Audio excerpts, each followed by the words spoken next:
আসসালামু আলাইকুম, welcome to my channel cooking show and travel. আজকে আমি আপনাদের কাঁঠালের বিচি ভর্তা তৈরি করে দেখাবো। আমার চ্যানেলের নতুন ভিডিও পাওয়ার জন্য এখনই আমার চ্যানেলটি সাবস্ক্রাইব করে ফেলুন। প্রথমে কাঁঠালের বিচিগুলোকে সিদ্ধ করে নেব ভালোভাবে। পেঁয়াজ, আদা কুচি একসাথে ভেজে নেব। আদা কুচি ব্যবহার করলে একটা সুন্দর ফ্লেভার আসবে।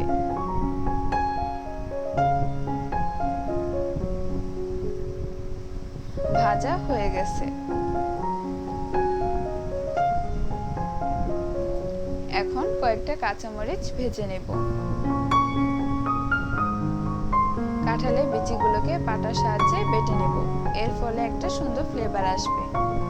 আপনারা চাইলে ব্লেন্ড করে নিতে পারেন।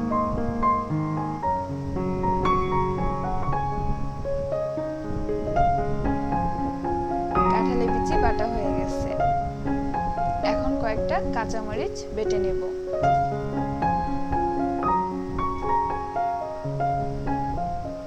পেঁয়াজ, আদা কুচি ও লবণ একসাথে বেটে নেব।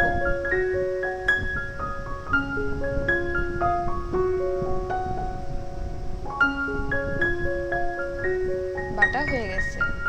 দেখুন, পাটার সাহায্যে বাটার কারণে ভর্তাটা মিহি ও আঠালো হয়েছে।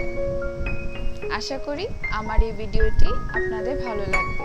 যদি ভালো লাগে তাহলে please subscribe and like, comment and share করতে ভুলবেন না।